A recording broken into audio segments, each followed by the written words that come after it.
Welcome back, everybody, to Futlife Tv Podcast. We're going to go over the latest league matches and the Champions League matches that just happened today and yesterday. Great matches, both in League and Champions League. Let's get right into some results. Starting with the Premier League, we had Chelsea beating Newcastle 3-1, Liverpool beating Brighton 5-1, Everton beating Huddersfield 2-0, Leicester beating Burnley 1-0, Stoke beating Swansea 2-1, Watford tying Tottenham 1-1, West Brom tying Crystal Palace 0-0, Manchester United beating Arsenal 3-1, Bournemouth tying Southampton 1-1, Manchester City beating West Ham 2-1. And the table, we have Man City in first place with 43, Manchester United in second place with 35, Chelsea in third with 32, Liverpool in fourth with 29, Arsenal in fifth with 28. Very close, and great matches this weekend. One of the best matches I've seen, honestly, and I don't know how long.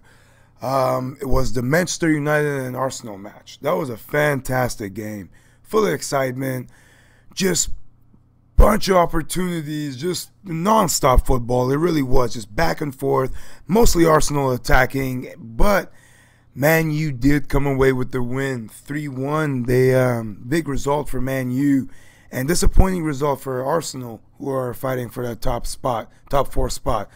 But Man U played very well. They got two early goals, put it away early, But Arsenal did have a lot of chances, and they did attack most of the game. They really did play well. They really did, and it was a fantastic match. It was one of the most exciting matches I've seen in a long time. It really was. I was very excited. I couldn't sit still watching that match. It was great. I really enjoyed it.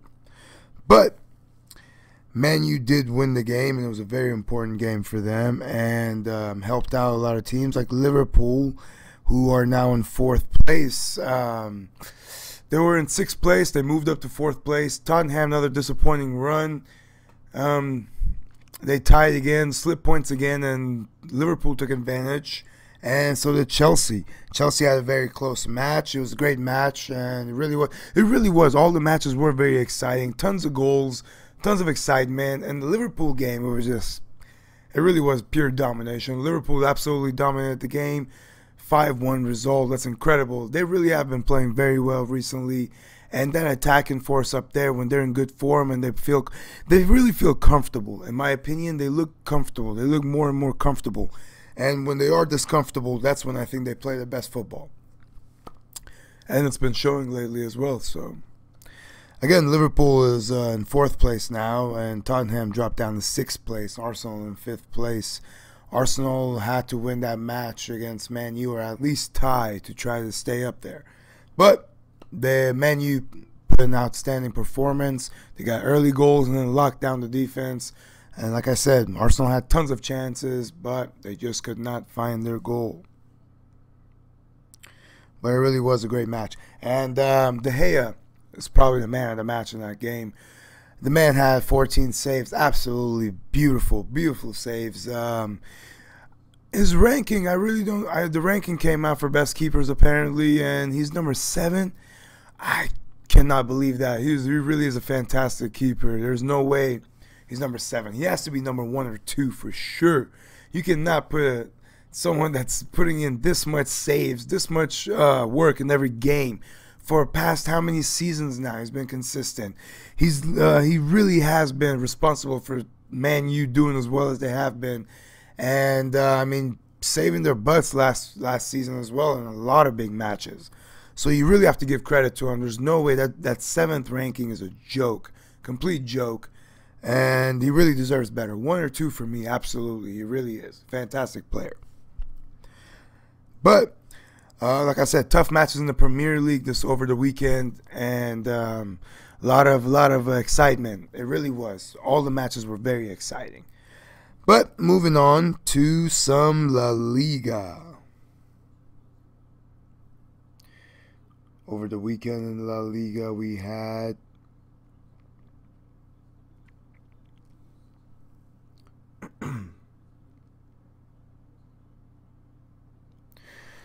We had Malaga tying Levante 0-0, Barcelona tying Celta Vigo 2-2, Atletico Madrid beating Real Sociedad 2-1, Sevilla beating Deportivo 2-0, Athletic Club tying Real Madrid 0-0, Leganes beating Villarreal 3-1, Getafe beating Valencia 1-0, Eibar beating Espanyol 3-1, Las Palmas beating Real Betis 1-0, and Girona and Alaves beating Girona 3-2. La Liga, exciting matches this weekend. It started very early in the morning with Barcelona tying, and then Real had their chance to close that gap between them and Barcelona, and them and Valencia even. But they blew it. They tied against Atletico as well. And then Valencia had a chance to close that gap between them and Barcelona and put them right there on Barcelona. But they blew their chance. They were beat by Getafe, and they did not get any points. At least Madrid got 1 point and Barca got 1 point. Valencia just slipped points and lost the game. They had an off game. Getafe played tough. They really did make it hard for Valencia.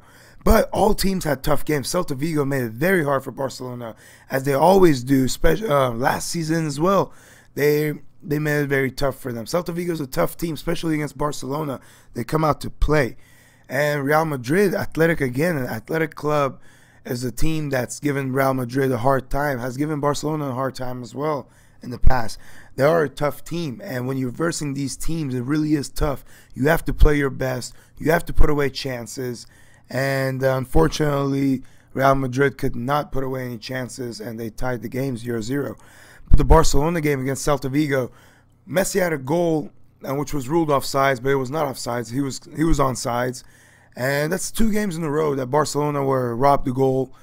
Now, the president has spoken about bringing in the video assistant referee, which he is doing next season, and that will help a lot. But that continues to be a problem, especially for Barcelona, who are missing out on crucial points with these mishaps. So, again, all 3 teams dropped points this weekend, and it's pretty much all that's going on there.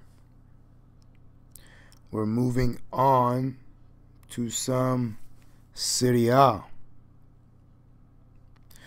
In Serie A, we had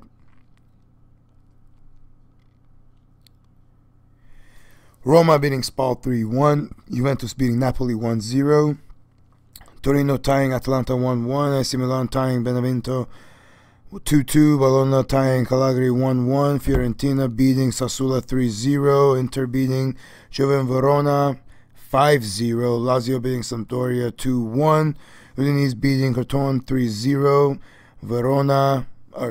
Genoa beating Verona 1-0. And the top in that table, we have Inter in first place with 39, Napoli in second place with 38, Juventus in third place with 37, Roma in fourth place with 34, Lazio in fifth place with 32. This is close as well. Napoli lost the game to Juve, which put Inter won their game, so it put Inter in first place now, which is a place they haven't been in over 5 years. So very good news for Inter fans, and such a shame for Napoli, who was doing so well. But Juve is coming back. They are trying to go for that first top spot, and they proved it by beating Napoli, a tough Napoli. Higuain was the man who scored. Who else but Higuain would score in that game?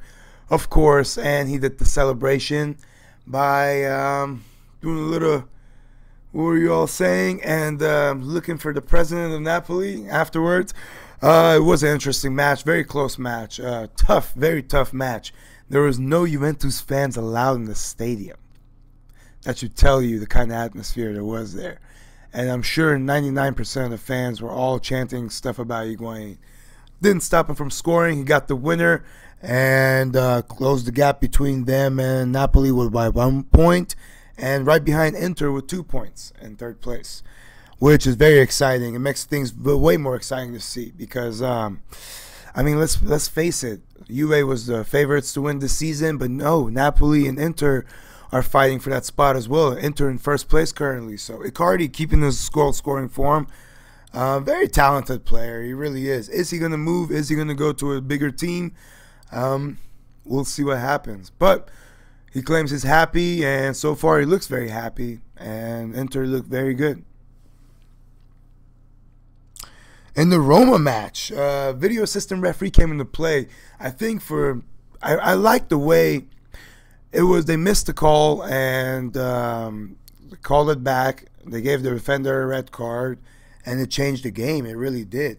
But it was the right call. It did take a little bit of time, but I think they are getting it down better, because it has to be only for these crucial points that this video assistant referee gets used. You can't waste too much time, so you have to absolutely use it for crucial points like this, like a red card, like something like that gets missed. And it was brilliantly used, and I think it can help. I'm iffy about it. I do like it, but I don't like it. I hate it because of the time it takes, but I do like it because it makes the game more fair. I've said this before, and it did in the Roma game. It was a big call that went unnoticed, and they pulled it back, and the defender got a red card. Helped out Roma a lot. Changed the game for them, and they end up beating the team. So, but yeah, it is a good technology, I think, if it's used properly. That's pretty much all that will happen this weekend in the Serie A. Let's get into some Bundesliga. We have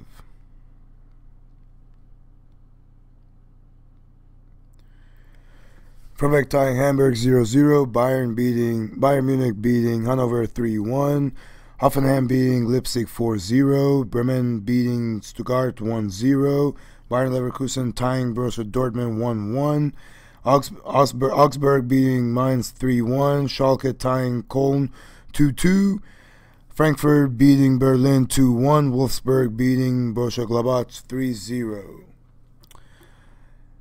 The standings are Bayern in first place with 32 points, Leipzig in second place with 26, Schalke in third with 25, Borussia Gladbach in fourth with 24, and Hoffenheim in fifth with 23. Very close. It's very close for the second to fifth spot. Bayern are putting big space between them and the rest of the teams, as they do usually every year. Bayern is back to their good form. The coach just revived that team. That team is alive again, and they're doing fantastic in this league again. They did slip points last match before this, but they made it up now, and they are ahead for a good reason. I mean, they're playing fantastic football at the moment. I really think they should try to keep this coach for however long they can. I mean, this guy obviously has the respect from the players. That's something that Ancelotti, I don't think, had from especially the top players on the team. That's very important when the players respect you. When the players respect you, it really does help a lot. You have a bigger influence. They listen to you more. Obviously, I mean, I think Zidane is a perfect example. The players really respect him, and that's why he's had tons of success there.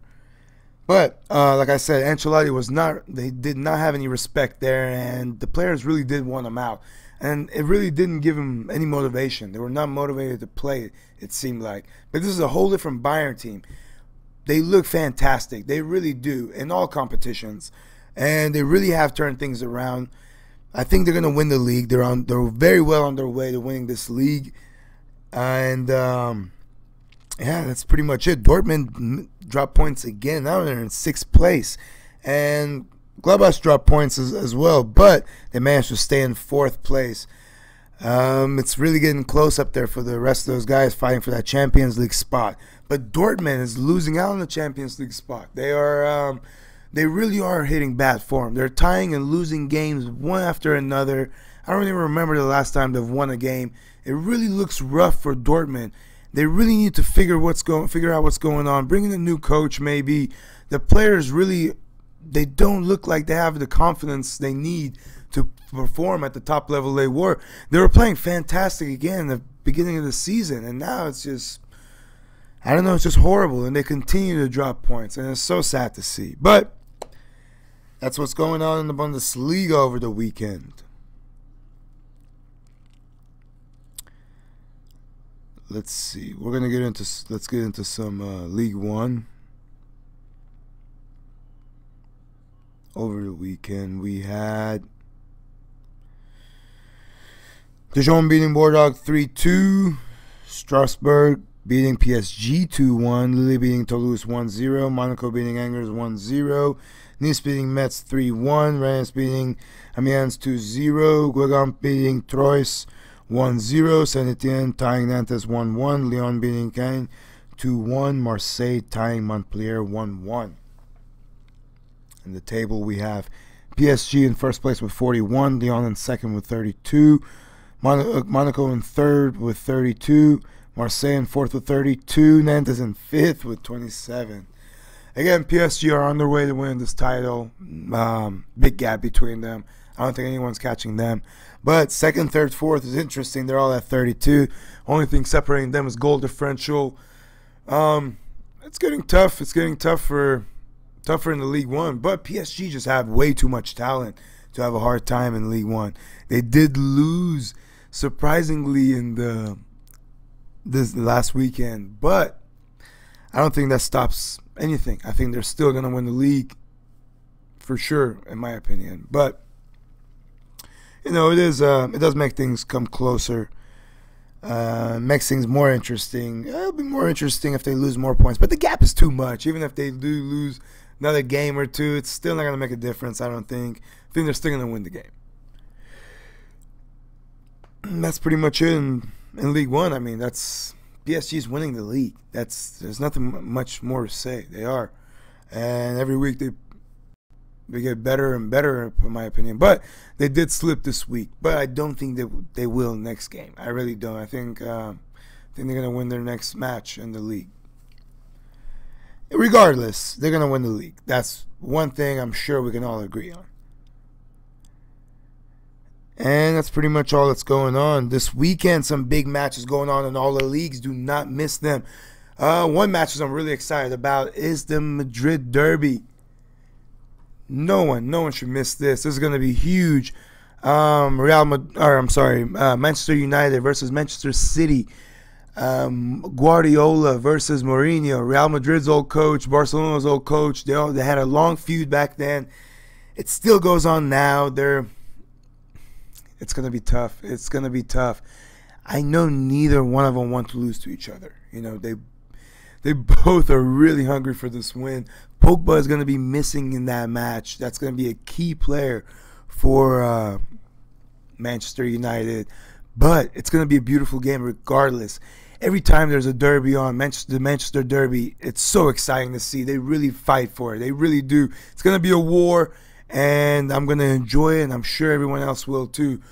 Who's going to win? Man City might take it, but you never know. Manchester United looks great, and if their players, especially up top, are in good form, because they do have big players. They're bigger players than Manchester City players, so they have advantage in the box in the air. So they could win it with set pieces and things like that, and things that are I really do think set pieces are what's gonna help them win this game. But you never know. We will see. Anytime there's a derby, you can never tell what's gonna happen for sure. All I know, it's gonna be a very exciting match, and I cannot wait for it. Don't miss the Manchester Derby. And covering some Champions League. Let's go over some Champions League matches that happened over the week.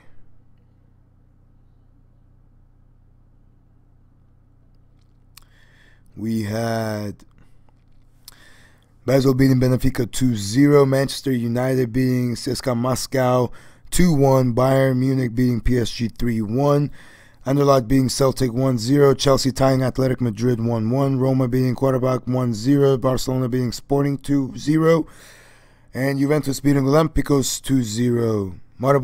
And Wednesday we had Maribor tying Sevilla 1-1, Liverpool beating Spartak Moscow 7-0, Feyenoord beating Napoli 2-1. Shakhtar beating Man City 2-1. Besiktas beating Leipzig 2-1. Porto beating Monaco 5-2.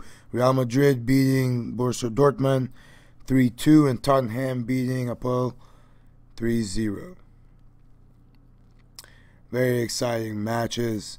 And the teams that are through to the round of 16, that's all the matches for that round. And these are the teams that have moved on to the next round, round 16. They are Barcelona, Basel, Bayern Munich, Besiktas, Chelsea, Juventus, Liverpool, Man City, Man United, PSG, Porto, Real Madrid, Roma, Sevilla, Shakhtar, Tottenham. Wow, exciting 16. It's going to be some good matches going on. Oh, man, these teams are looking good. Liverpool looked fantastic. 7 goals. Wow. And Madrid continue to look good. Ronaldo continuing his goal-scoring form in the Champions League. He cannot stop scoring in the Champions League. He is scoring in every game. It's ridiculous. But they were very good matches. They really were tough matches. And round 16 is going to be so tough. It really will. And I'm so curious to see. We're going to find out who's going to be who's going to face each other in the round 16. We're going to post that up on our social media. Do not miss those. And it really was great matches. I love the Champions League, and I'm sure you all do too. Any football fan loves the Champions League. It's the best tournament every year, other than the World Cup. But we'll see what happens in the round 16. Who's going to make it? Who's going to go through? It's going to be tough. It really is going to be tough, and I cannot wait for the drawing. And that's pretty much it for the Champions League. Let's do the Dive of the Week segment. Dive of the Week. Dive of the Week. We had Nuno da Costa from Strasbourg. In the PSG game, he had a horrible dive, which got the player booked, and he got the call. But that's ridiculous. The player tried to step. He missed his foot, but he acted like he pretended that he stepped on him. He did a nice little dive, flew, grabbed his foot, and of course the player got booked for it. But it was horrendous. It was horrible. Shame on you. Shame, shame. Diving is just, it really is pathetic. Like, it really is, man. And so sad to see. But that was probably the worst dive this week that I saw. And if you see other ones that are better, please comment and let us know who, what game. And that concludes our Dive of the Week segment. Now for the Keeping Up with the Legends segment, we are doing Dennis Bergkamp today. Dennis Bergkamp, the Dutch legend, the Arsenal legend, the non-flying Dutchman, they call him, because his fear of flying. He's afraid to fly. And it made it really tough for him for away games. But it's really interesting thing. He was a fantastic player. His vision in the game, he had technique, goal scorer. He was a fantastic player. A great duo with Thierry Henry. I remember watching those two play together, and I just could not stop. They were fantastic, and Bergkamp is just an excellent player. After he retired, he said he did not want to start coaching, that he wanted to enjoy time, and he did enjoy time with his family, and he did.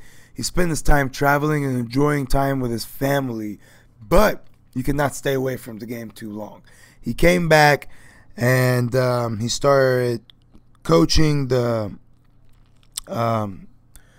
Netherlands B team, and eventually went back to Ajax and started coaching the youth team, assistant coach to a youth team, and then he worked his way up to being assistant coach for the first team. Given his vision to the game, I think he would make an excellent coach one day, and I'm sure he's working on his way up to being the first coach on that team, on the first team. And we'll see how it goes for him. Good luck to him. He really was a fantastic player, a true legend. And that concludes our segment of the Keeping Up with the Legends. That's pretty much it for our show. Again, if you haven't subscribed, please do so. at Futlife TV. And if you haven't followed us on Instagram and Facebook, Futlife TV, and on Twitter at Futlife TV 1. We have all types of cool pictures, news, videos, and of course this beautiful podcast. Thank you all for joining us, and we're going to come back to you after the weekend with updates on the league and some more football talks. Thank you all. See you next time.